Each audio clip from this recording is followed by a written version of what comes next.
I want to meet one friend from Houston. Just a random person. There's people who are calling. Is Random Randy here? Is that well? I can't. No, see, Minecraft disqualifies you immediately. People would kill themselves if I started talking about Minecraft. There's a teacher. What's that? Asian guy. That goes a long way. And a physicist, I heard. Community college. Does anyone have a full glass of tequila? Bring. Someone's working on that for you. Don't worry about that. Just got married. Let's get the guy who just got married. Okay. Who's the guy that just got married? Is that Tom Gray? Tom Gray, come on down. All right. Tom Gray is wearing a tasteful heather sweater. He is walking with confidence, but not with arrogance. Someone called out, "That's not random." Good point. I know his name for some reason.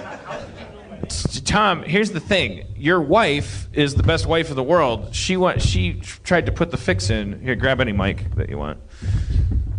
She talked to me while you were taking a shit.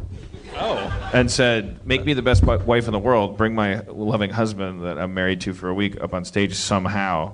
I was prepared to do that. What she didn't know is that you would be like, "Bring me up!" She probably knew that. Yeah. Yeah. Well, she's a good wife. So far, yeah. Give her those points in spite of your zeal. It's been 7 days. So when you're married for a week, what's it like? It's been good. It's I mean, we've been together a very long time, so I was very curious to see if anything would change, and nothing seems to have changed. Okay, good. How long have you been together? We have known each. How long? I don't want to get it wrong.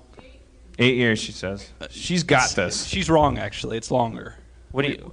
So we've known each other since middle school, dated in high school. Whoa. Yeah. Someone in the audience was horrified. Did you guys go to prom together? And somebody reacted to you saying you met your wife in middle school as if you said you got bit by a brown recluse and lost your leg. Yeah. Yeah, that wasn't good. No, she wouldn't go to prom with me, actually. She didn't want to go to prom. I see. We were one of those couples that said we're not going to go to prom. Do you still feel good about that decision, or? I've gone back and forth. It would have been That was a weird nice question for me to ask. Yeah. Am I allowed to pry, Tom, since we have you up here? It's a personal show. We'll try. Tell me if you... You don't bully here, right? You don't have to answer anything you don't want to answer, but I'm going to ask whatever I want to ask. So if you met your wife... I think the reason that guy said, "Jesus Christ," is because when you met the woman that you ended up marrying, you were so young that she might have been the 8th woman you met. Yeah, probably. And so the question is, like, how much field playing did you do before you committed to your fantasy football? I know less about football than you do. Yeah, you couldn't tell from my metaphor. Trust me, that metaphor sucked. I think that's. I'm from a very small town in Wisconsin, and there's at least 2 couples I could name that were couples when we were in high school, and at my 20-year reunion, we're all 40, whatever we are, and 2 of them are still, they're married couples and they have kids that are old enough to be here at the show. And I think the question on everyone's mind is like, all right, then what are we doing? What are any of us doing? If it's possible for you to meet the love of your life when you're a child, does that mean that everyone's full of shit? Or does that mean that the people in question are really lucky? What is the truth? There's 7 billion of us on this earth. Are we really keys and tumblers? Why is the divorce rate now like 1,000,000%, whereas in caveman times it was 0%? Is it just because we were brutal people and made marriage? I'm laying a lot of shit on you. Let me bring it back to your area. If I was Howard Stern, the way I would pose my question is, how many people have you had sex with? I actually preferred your first question, the Howard Stern question, but the answer to that question would be one. So your wife, you lost your virginity to her, Yes. and you guys that's Correct. a beautiful thing. I think that's a system that works. We'll see.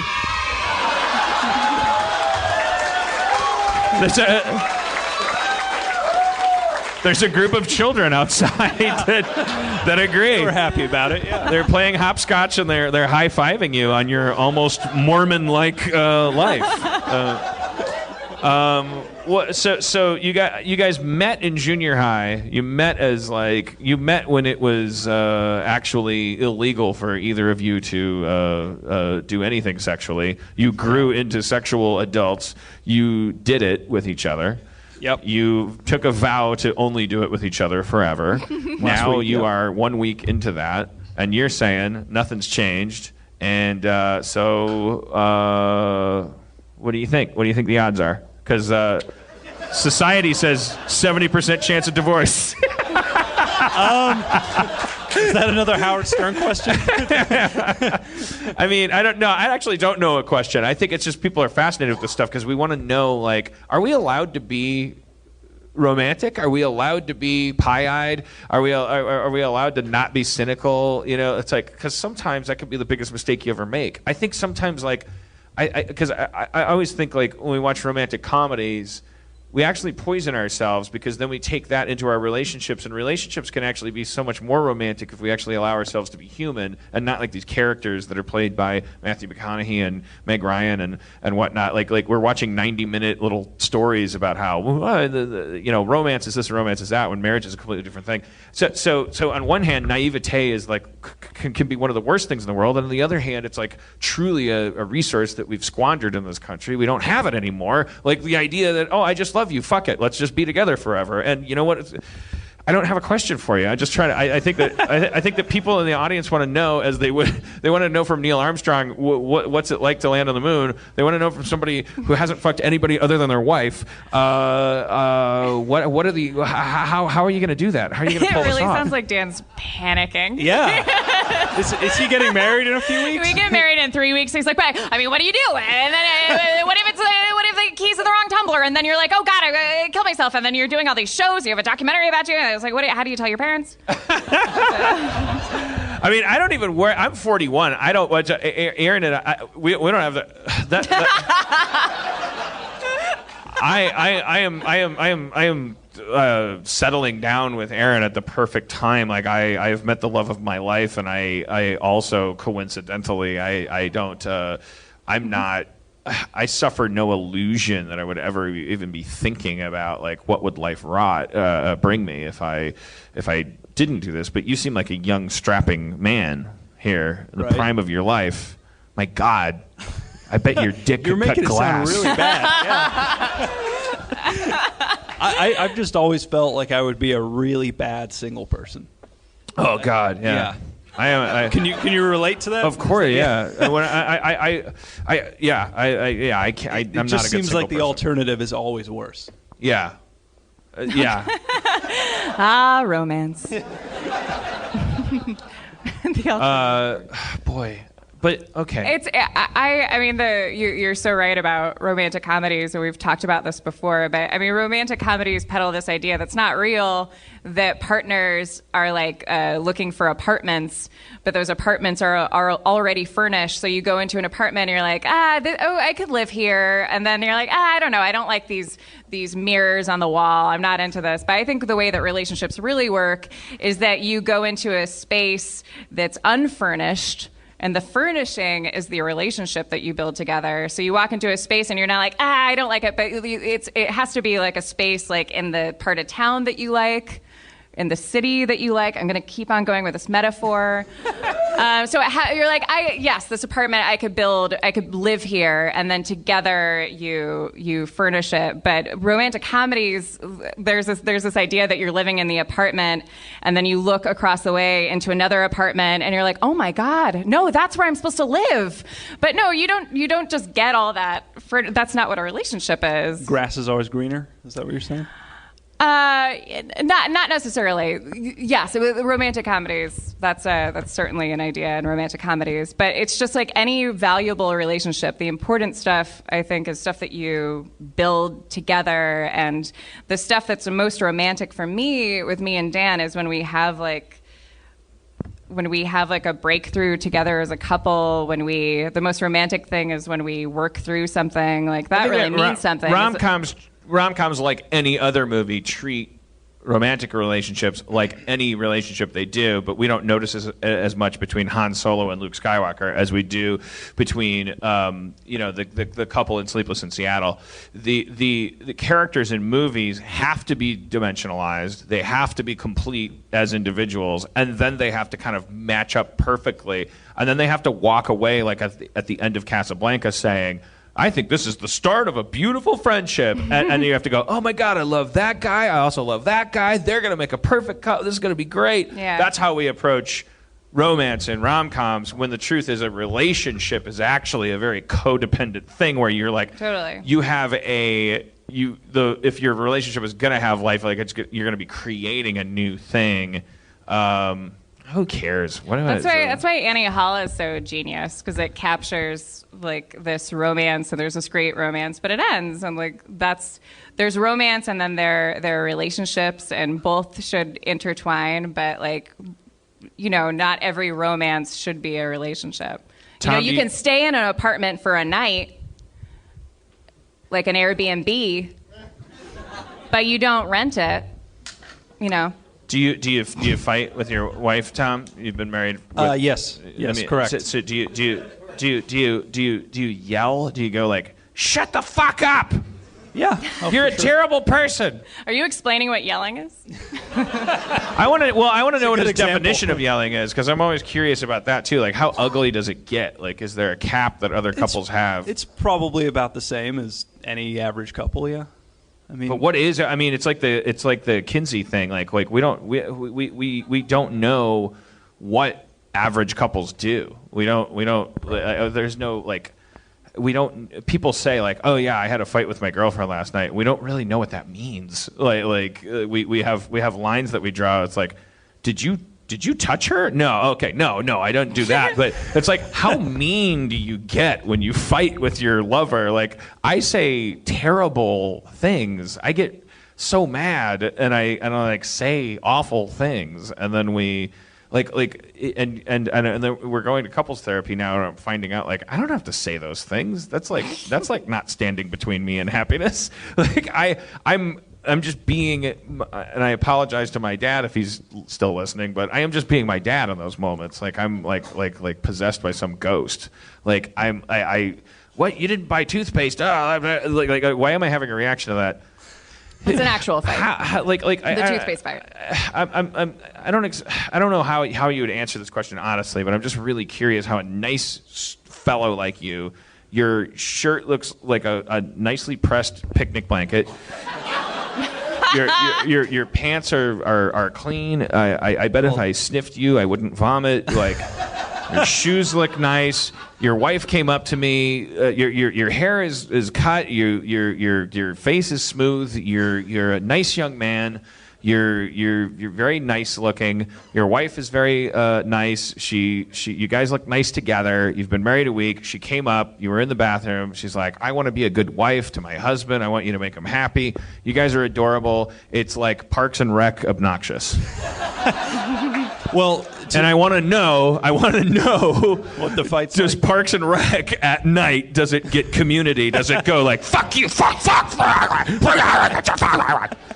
And I don't know how you can answer that because you're such a nice guy. Well, first can you of all, validate our relationship? Yeah, let me work on that. Well, first of all, on the clothing and the way she looks and everything, we're 25, so we've had like 15 weddings to go to this year. We literally came from a wedding to come here. That's why I'm dressed like this. We drove from a wedding to this, and I'm Will it hoping it's last? our last wedding of this year. No, if you're 25, well, maybe it's different in Texas, but like, if you're 25, your wedding attendance just started. Like, it's going to double every year for the next 10 years. I'm done. By the time you're 35, you're going to have a wedding. That means, by my calculations, you're going to be at 3 weddings a day. Because it doesn't even really kick in until I'm really tired. Your of the friends weddings. are 30. Yeah.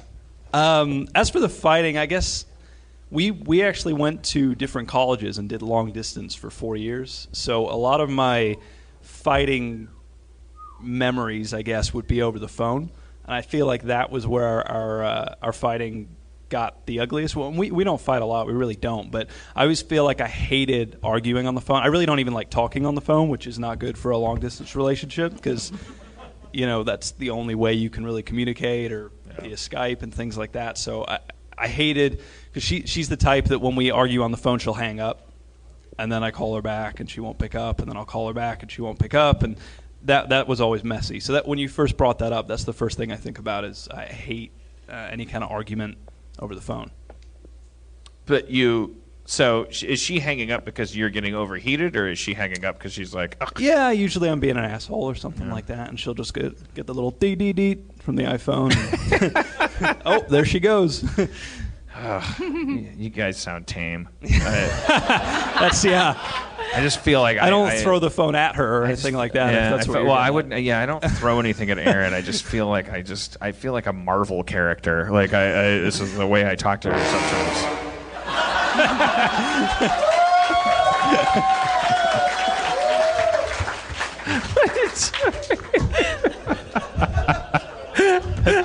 Have you guys found that the any kind of arguing or anything, since you've gotten engaged and started wedding planning, I noticed that we tended, as the closer we got to the wedding, I expected it to get more. It's actually different. I expected it to get more stressful, but we actually got more and more like kind of excited about it. You're a mutant. Yeah. Okay. Sorry. I no. We both self-destructed. Erin, everything about Erin that drives me nuts, and everything about me that drives her nuts, we doubled down. Because we're coming up to the wedding, we're both unconsciously going like, we're gonna marry each other. Better get used to this.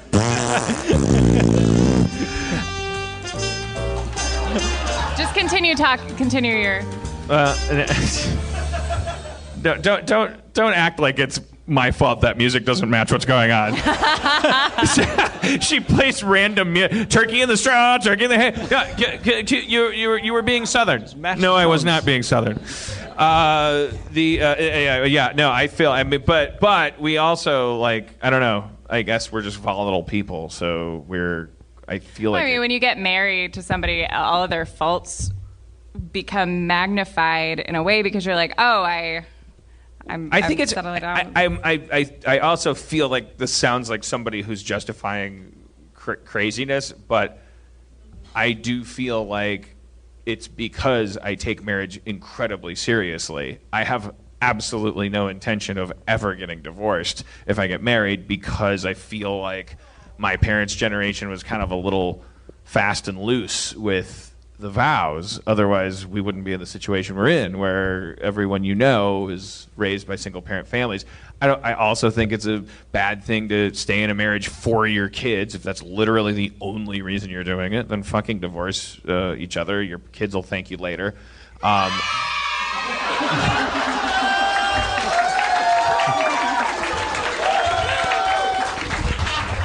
But I don't want to half-ass this thing, you know. I don't like doing things twice. I'm very lazy. So when I get married, I want to stay married for a really long time. And for that reason, I think it's like, I don't know. It's like all of a sudden you're coming home, and like every little conversation is like has this like giant weight behind it, and wouldn't you know it, planning a wedding, as you may know, like seems to involve a couple of activities and things that few decisions, a little bit of money, If there's anything wrong with the relationship, the weight will find it. I found an out where we're going to couples therapy, and I'm like Erin is just doing everything with the wedding. I'm cheating. I just feel like I'm cheating.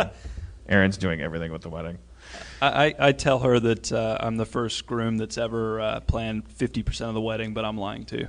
It's maybe 15%. I don't know. I don't care about weddings. I think they're dumb. I think ours will be good though. All right. Well, let's thank Tom Gray for coming up and talking to us about. I hope that you guys. I hope the next time we talk to you, Thank you. Maybe we'll talk to. The next time we talk to them, they'll have a little gray baby. Oh no, you're shaking your head. They're too good. They're not going to bring a child into this world. I'm just fixated on the words "gray baby" together. He shook his head in a way that meant to me that either like, what's that? 5 years. Oh, you're just going to wait 5 years? Oh, okay. The way he shook his, and then he said 7. The way he shook his head made me think you guys were about to have your first biggest fight tonight. That I would be like, well, see, you have a baby. And he went, nope. And then he sat down. I was like, oh man, we finally found a way to make them like us. They're gonna fight hard tonight. This is like, why did you shake your head so hard? Are you excited about the wedding? I'm very excited about the wedding. All right, cool.